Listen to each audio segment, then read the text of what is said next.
Greetings to you all on this, the 74th Independence Day of our nation. Recently, when I was thinking about what I should speak to you about this morning, my mind wandered to the prevailing situation that we all seem to be confronted with, the unprecedented situation of the COVID-19 pandemic. This pandemic has forced us to spend more and more time in the safety, in the confines of our home, which in turn has given us more time to think and introspect about life in general. One of the important questions that comes to all our mind is, have we, who have been striving for, say, name, fame, recognition, respect among our peers, good jobs, stability, and other things, thinking about everything that is important in life? Or is it something that we have been missing out that is needed to make our life much more fulfilling? I think on deep thought, we would all come to the conclusion that there are certain things that we probably have neglected in this great race or this desire for these eureka moments that we all look forward to. Simple things in life like spending time with your family, spending time with your friends, looking around yourself and seeing, is there somebody who is in dire need of your emotional, physical, or mental support? These are some of the important things we seem to have missed out. And on overall analysis, one would come to the conclusion that a combination of both these things would make our lives so much more meaningful. In today's age, especially during that of the COVID-19 pandemic, which has been going on in excess of 4 months, so many people are without jobs. Many of them wonder about what their next meal would be, how they would put food on the table, and so many other important issues. And therefore, I think our responsibility as persons who have a reasonably stable life would be try to lend a helping hand to those who we possibly can, maybe our neighbors, our associates, or whom we know require our time and attention. Keeping this in mind, I thought I would share with you a certain story. This is a story which I probably have narrated to you at some point of time, but I think it is important that I repeat this story because it is relevant to the times that we are all in. This is a story based in New York. It's a true story. It is that of a taxi driver who himself is narrating the story, which begins by saying that the taxi driver one day is on a night shift which starts at midnight, and he gets a call for the first client. And when he goes to the address that he receives from his head office, he realizes that the building where he stops is completely in darkness except one room in the ground floor. Normally, a taxi driver in New York would just honk once, wait if somebody comes out. If there is no response, he would just move on to his next client. But this taxi driver was one with a difference. He would normally not just honk and go, but he would go up to the door of that apartment and ring the bell, because many a times through his many years of experience, he realized that there were older people who required time and help to be able to avail the cab facility. So sure enough, he goes to this apartment, which is essentially in dark except one room. He rings the bell, and after an awkward pause of about 30 seconds or a minute, he hears a frail voice of an senior citizen saying, "Just wait, I'll be there in a minute."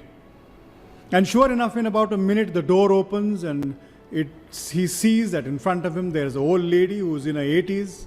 She looks like somebody who's come out of the 1940s movies, wears a frock.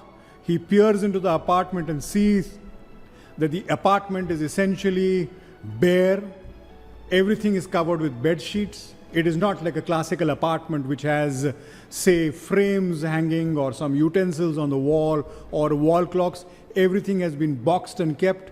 And in front of him stands this old lady with an old nylon suitcase that she is dragging along. Very courteously, this taxi driver offers to take this lady and her luggage up to her car. He first makes the old lady be seated in the taxi, comes back, takes her luggage, switches off the light, locks her apartment, and makes himself seated in the driver's side after making sure that the old lady is comfortable in the rear seat. He asks her where he wants to go by looking at the rear view mirror of his taxi. And he realizes there is a tint of glistening in her eyes. Tears are there in the eyes. When she says that, "Son, I have to go to a particular address." And he says, "I'll be very happy to take you there.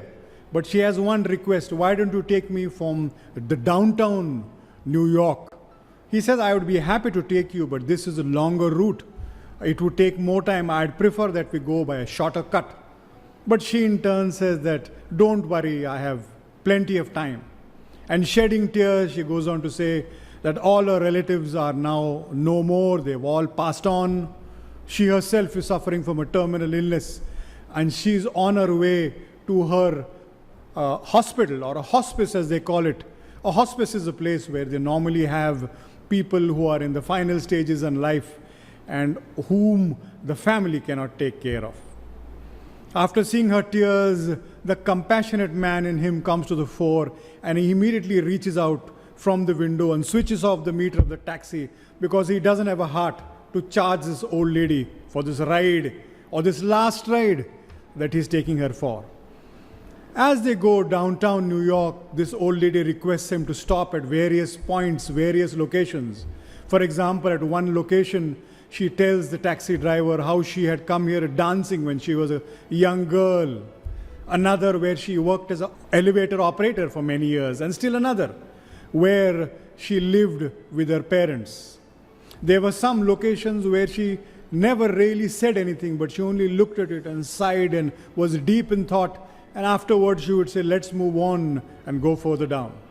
This went on for about 3 hours, and after about 3 hours, when the rays of the sunlight started coming in, she requested the taxi driver that she was tired now and that she would like to go to the hospice, which was her destination.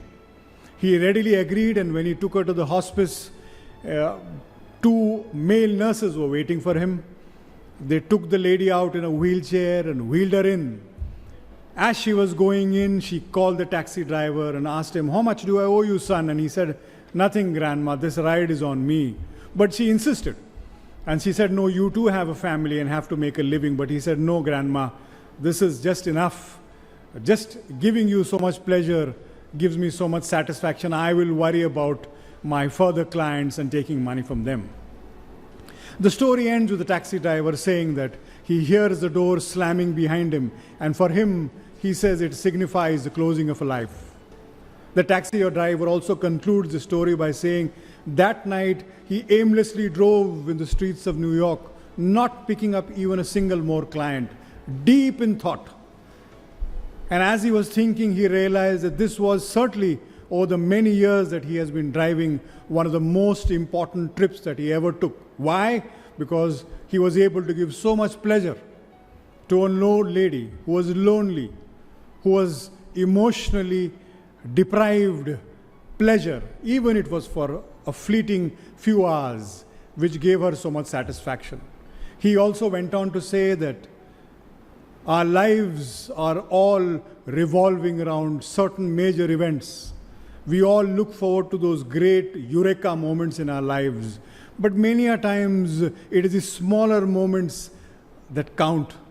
It is these smaller moments which come to us and give us so much more pleasure when we least expect them. And it is these moments that we should also strive to do and strive to undertake so that we can give happiness to others.